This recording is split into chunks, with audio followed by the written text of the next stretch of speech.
Hello and welcome back to the wonderful world of creating a graphic novel in the way I do it. If this helps you or gives you tips for things not to do, then so be it. The story so far, I did a graphic novel called Findlay Macbeth, an adaptation of Macbeth, 125 pages of story, plus the play in the back. Still available on Amazon. Now, because of the lockdown, I've got nothing better to do than begin the next book, which is Prince of Denmark Street, my adaptation of Hamlet. So let me show you how I do some pages. I am going to be doing the next batch of 4 pages, and I begin with my rough scribble. So we're going to be doing pages 31, 32, 33, 34. Are going to be the next pages we do. So this is what I've done so far. I've written out the words.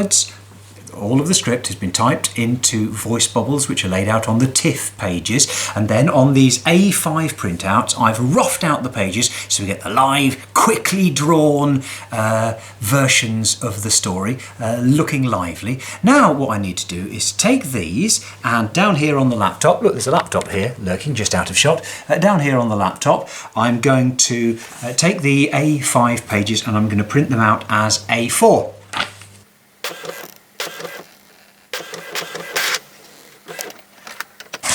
So there we have pages 34, 33, 32, and we shall begin with this A4 sized page 31. Now, this next part of the process is the bit where those of you who are technology literate and all working on your syntics and drawing everything on the screen can prepare to laugh, because I have taken the A4 blown up bit of A5 scribbled artwork and placed it on this. This is a light box. I am now going to trace the A4 artwork through from the piece of paper to the Bristol board.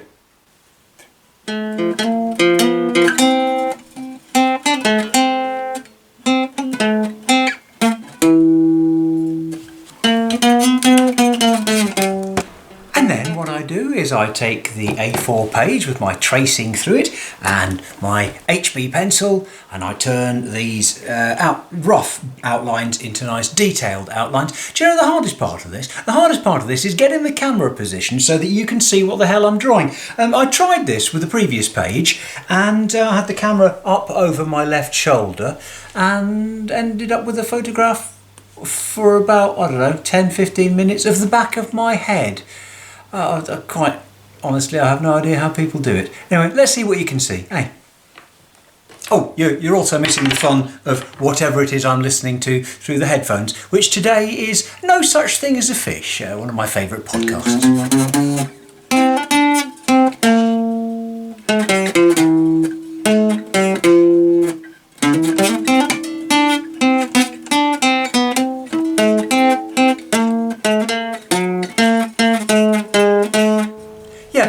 So little to see here, especially from that angle. Anyway, let me show you the next vitally important drawing tool. I've got something to do the panel borders with, and then this.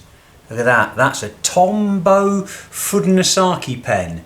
It's not lit, is it? You can't actually see what I'm showing you. Well, I'll just give you a helping hand. Yeah, that's really helpful, Kev. The Tombow Fudnarsaki pen, it's a brush pen, a Japanese brush pen, which has most of the details written on it in Japanese. When I first started using these, they had no English writing on them at all, but now they do. So you can tell what type. Well, actually, no, I think you can't tell whether they're soft ones or hard ones unless you see that little gold symbol there. The gold brush means that, I'm not lighting it well, am I? The gold brush means that it's a slightly softer one. A silver brush means that it's a slightly harder one. Anyway, this is the brush pen that I will be using to ink over my work. Again, you may watch this exciting spectator sport. I'm working in an interesting location. I'm working in the lounge. I used to have a studio up the road, but I don't have it at the moment, and so temporarily I'm working in the lounge. These are really things that can't be of interest to anybody. Anyway, watch as I ink.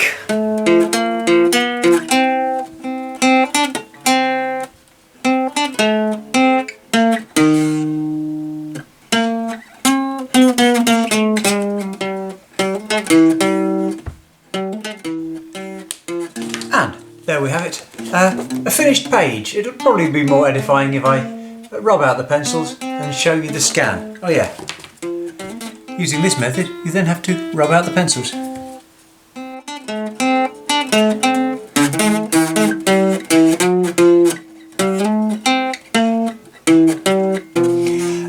Yeah, it was me all along. You don't seem surprised to see. Well, luckily my guitar playing prowess doesn't feature very heavily in the making of this book. By the way, I've just snapped a guitar string. Best time of year to snap a guitar string, not during a coronavirus plague. Don't know quite where I'm going to shop for guitar strings. Anyway, I don't use my guitar to write the book, but I do use it slightly. And I'll show you how. This guitar here